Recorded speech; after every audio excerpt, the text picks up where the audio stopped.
رحت اشتري ب10 جنيه طعميه من عند بتاع الطعميه، لقيته بيديني حاجات صغيره كده عامله زي البريزه الحزينه بتاعت زمان.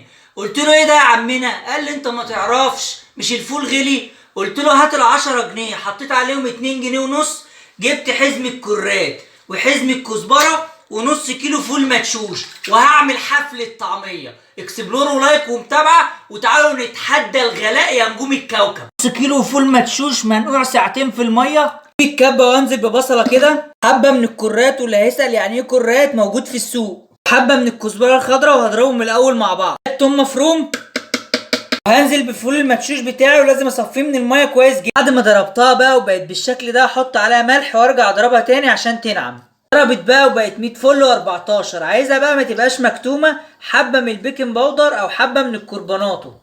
ودي عجينه الطعميه، تعالوا نقليها بقى. نقلي بقى في الزيت. هو ده قرص الطعميه اللي انا عارفه، انما اللي بيتباع بره ده ما اعرفوش، ما يشبهنيش ما اي حاجه في الدنيا. اكسبلوروا لايك ومتابعه يا احلى نجوم في الكوكب.